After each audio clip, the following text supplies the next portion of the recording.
This week, I'm going to give you a key ingredient that dads need to gain some momentum and create a safety net of sorts. The reason we all struggle, the real reason, is because we're lonely, we're bored, and euphoria created by intoxication of any kind eases that burden. From social lubricant to a change in your state of mind. Don't believe me? Go find your best drinking buddy and plan a day together and don't have a drink. It's weird. This actually happened to me last year. I have this really great friend who's also a really great client who I consider one of my best buds. He happens to be a millionaire who owns a car dealership in California. And to say we partied together would be a complete understatement. You name it, we've done it. So some of the craziest, most memorable, intoxicated moments in my life, I share with this guy. It's been like that since the day we met. And while we don't talk every day, when we do get together, we celebrate it. However, the last time we got together, I was over a year sober, and he was getting sober curious. So while he was fascinated that I'd actually done it, and that curated most of our conversations, he wasn't totally on board yet. So after we had our typical work meeting and then wrapped up the business side of it, it was time. That liquid lunch that would typically spiral into a 2 or 3 day bender that would leave us both exhausted and just destroyed by the end of it. But when I couldn't break into my former self, it got a little strange and we both knew it. God bless the guy. We ended up wandering around North LA completely sober, looking for something to do. A couple of 40-year-old dads. One's a handsome millionaire dripping in Versace, and the other one has an unlimited expense budget to entertain him. We were both like, oh, if we're not going to drink, what do we do? This is weird, and it's getting awkward. And all we could do was go grab a couple of lunch steaks and hit the mall. And at the end of it, we ended up at his kids' sports practices and his daughter's horseback riding competition. Then out to eat with his family. And at the end of the night, we cheersed a couple of non-alcoholic beers. And we both agreed that it was probably the best time that we had gotten to spend together in over a decade. And when I left, his wife was like, so Nick, when are you coming back next? Which was strange because that never happened before. All that to say, because I had already been building a sober community and I knew how to communicate my boundaries, I was able to stay steadfast in my convictions. Trust me when I tell you that that could have easily gone the other way had I not done the work on how to communicate where I was at in my sobriety. You have to have people in your life who are supportive and understand that what you're going through is hard for you and that you're putting sweat equity into your future. And it's taken work and dedication to get where you're at right now. In this episode, I'm going to break down one of the most important components to starting a life in sobriety, and that's building a sober community. So grab them up because we're cleaning up the mess.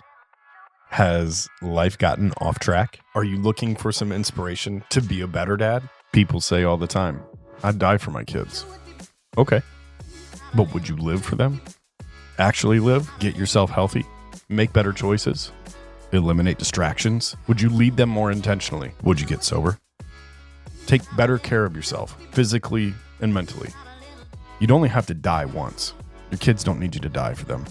They need you to live. Have you thought about getting sober, but you just didn't know where to start? If so, welcome to the Domestic Dad Podcast, your go-to destination for candid discussions on journeys into sobriety, parenting, and personal growth. I'm Nick Barnett, founder of the Domestic Dad Project.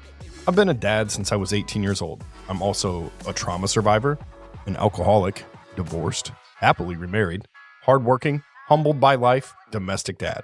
On this podcast, you'll find interviews with people who have walked that path, including myself, coaches, mentors, and pastors who can help guide you on your journey.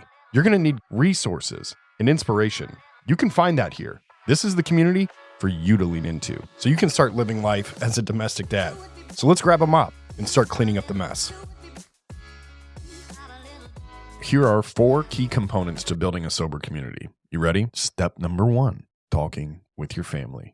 Telling your family that you're going to get sober can be a very challenging but essential step towards your recovery journey. Here are some tips on how to approach this conversation. Choose the right time and place. Pick a time when everyone is calm and There are minimal distractions. Choose a private setting where you can have an open conversation without any interruptions. Be real about your struggles with addiction. Transparency is key here. Tell the truth.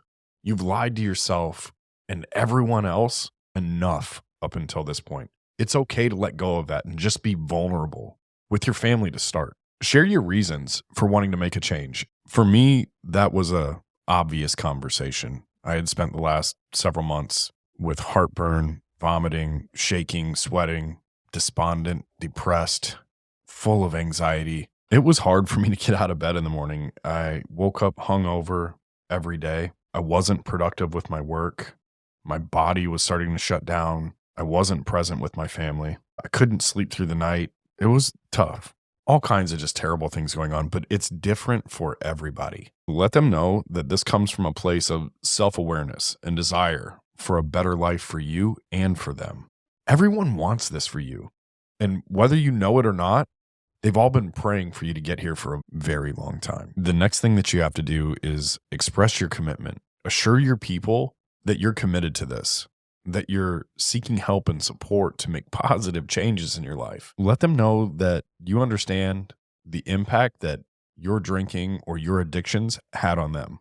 But be empathetic in the way that you approach this. It's not just about you. It's about them too. You're leaning into your team here. Open up the conversation to listen to their concerns. Be prepared for a range of emotions from your people, including fear, anger, skepticism.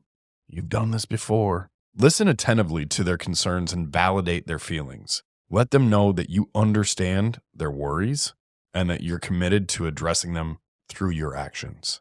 Offer reassurance. Reassure your people that you're taking proactive steps to get the help that you need, whether it's through therapy, support groups, rehabilitation programs, peer coaches, hopefully. Share your plans for recovery and invite them to be a part of your support system. Set realistic expectations. Be very realistic about the challenges ahead and acknowledge that recovery is a process that takes time and effort.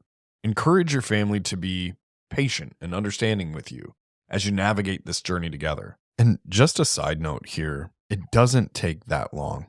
As I look back on my journey into sobriety at this point, I can remember that it was painful for weeks. It sucked really bad, but everything after those weeks went by in the snap of a finger. Was there a ton of work that happened? Yes. Were there a lot of meetings? Yes. Was there a lot of struggling with the knot internally? Absolutely. But as I reflect on it now, it didn't take that long. And as I sit here today, I'm approaching 2 years of sobriety and my life has gotten infinitely better. I don't think anybody, as a matter of fact, I could promise you that people that have gotten sober and maintained their sobriety will tell you that life is better this way. Anyway, getting back to it, provide resources. Offer them information about resources available for family members of individuals struggling with addiction, such as support groups or counseling services. Let them know that they're not alone and that there are people and organizations that can help them cope with their feelings and their experiences that you're about to put them through. Because for a little while, you're going to whine and complain about how bad getting sober sucks. But at the end of the day, just remember that all of this will be way better than every single day that has led up to this. Follow through. Ultimately, the best way to show your family that you're serious about your sobriety is to follow through on your commitment to recovery.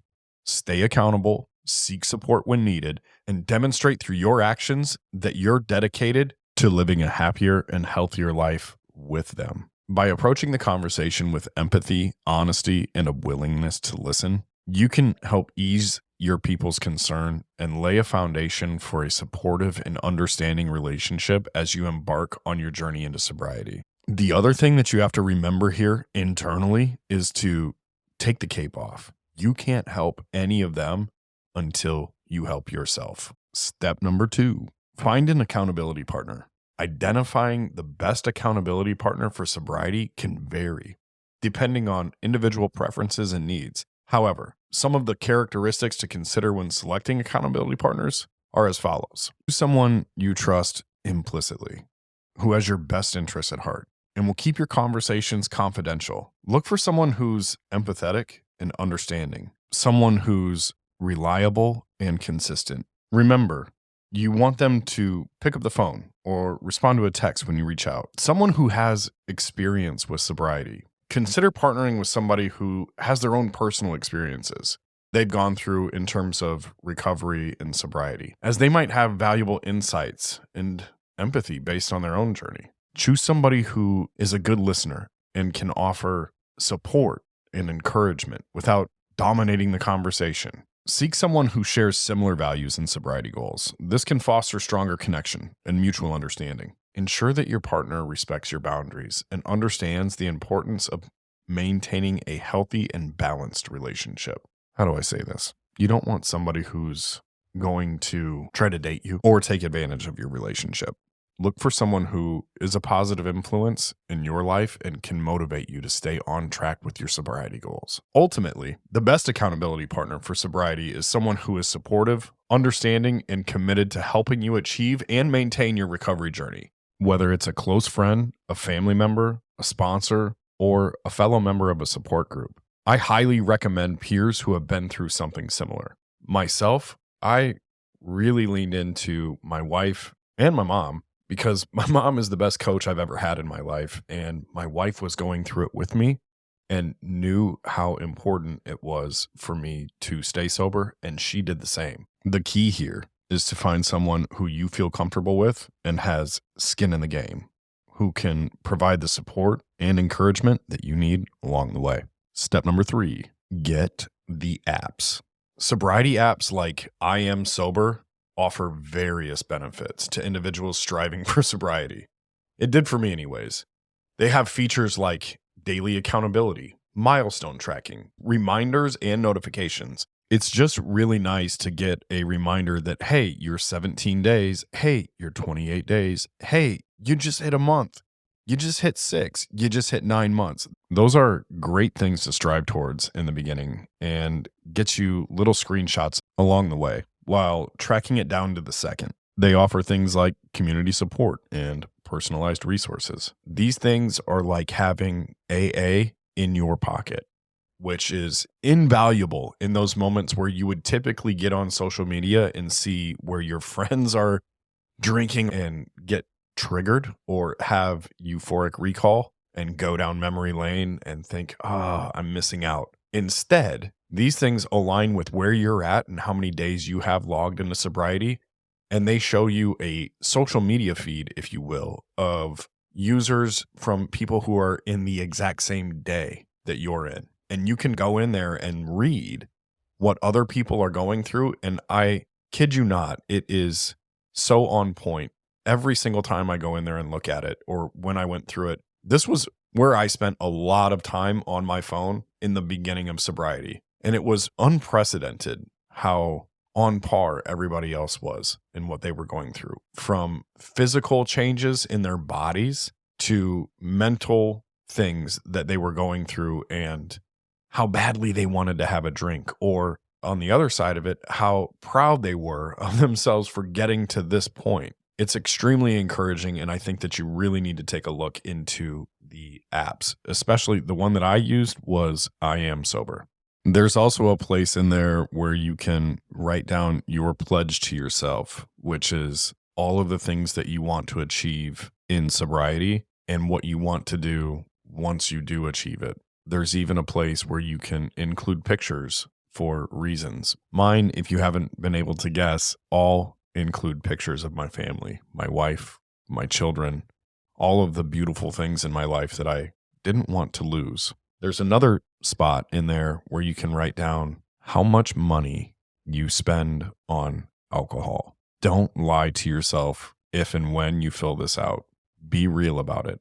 I have a number in mind that I spent a day, and that was even less the bar bills, less the extra drinks at the restaurant when we would go out to eat, and all of the additional things that I would spend money on because I got too loose-minded and didn't remember what my budget was. So keep that in mind when you plug into one of these apps, is to be honest with yourself about what your daily spend on alcohol was, because today the amount of money that I can look back on and tell you that I have saved is a ridiculous number. They also include a place where you can journal to yourself and keep a log. And I never did that just because in the beginning, I didn't think that it would be beneficial for me to look back at where I was. And that, you guys, is one of my biggest regrets. I always go back and I start to take down notes and I start to write things down. But to be completely honest, if I could go back and remember some of the things that I was looking at in the early stages, it would give me a much better anchor to all the things that I went through physically and emotionally in that process. The other thing that you need to know is that these things are completely anonymous. I still have mine on my phone and I look at it periodically, but not every day anymore. In the beginning of my journey, this was a huge advantage and a huge tool that I used to get me to where I am today. So I would just highly recommend it. Step number 4, work the program. There are several pathways to sobriety, and as a peer coach or peer recovery specialist, I've tried most of them that range from Alcoholics Anonymous to state-funded programs to men's transformation groups at church to IOP, aka intensive outpatient programs. I wouldn't say any of them were comfortable places for me to start. Each of them would play a role in where I would eventually end up. On the first day of sobriety, after being down this road so many different times in my life, I was strongly encouraged to go in for an evaluation at a place that offers IOP. They pretty much do a psychiatric evaluation on you. Don't let that scare you. Don't freak out. Nobody's tracking you. Nobody's gonna find this on a background check. There are HIPAA laws that cannot be violated here. It's just answering questions about how much you drink and what has happened because of your drinking in your life. And if you are there, you just need to be honest with them. It was difficult for me because I wasn't ready to admit all of this stuff yet. So it was still sitting in this cloud of shame and guilt. So I was like, no, I cannot do this yet. I'm not this bad yet. Am I? And they're like, you can do what we call IOP, and you'll meet with a counselor once a week.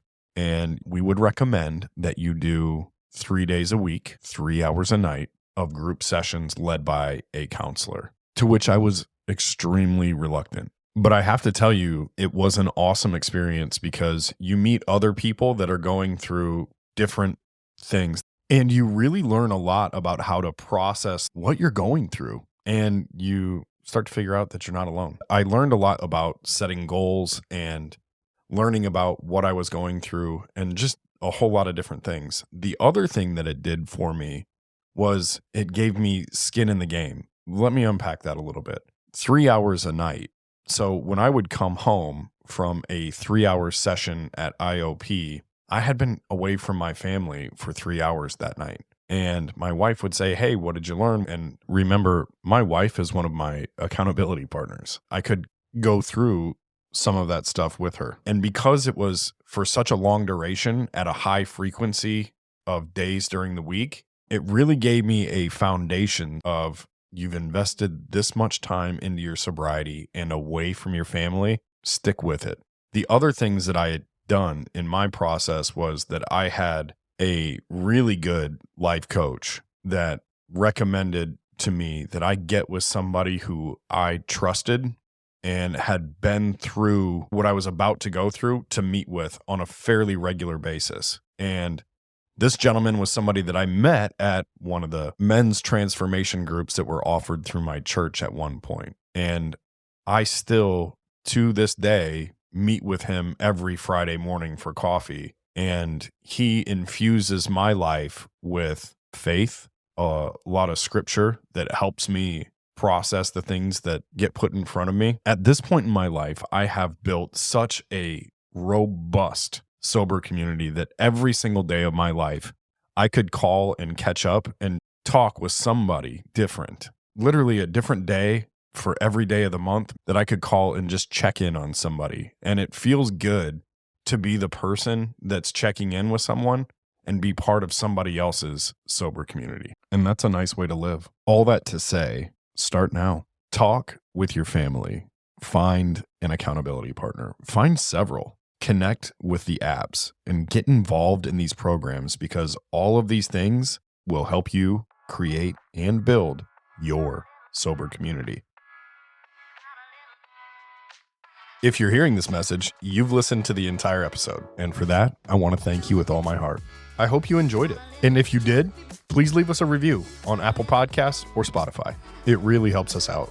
Also, please follow us on Facebook or share this episode on your social media. You can also join our community by grabbing some merch. It means the world to me to know that this podcast is making a difference in someone's life. And if this episode inspired you to get sober or simply become a better version of yourself, you can claim your free 60-minute coaching session by visiting www.domesticdadproject.com. Let's continue supporting each other to break the stigma around dads reaching out for help, to get our lives on track while navigating the obstacles of fatherhood. Until next time, keep cleaning up the mess.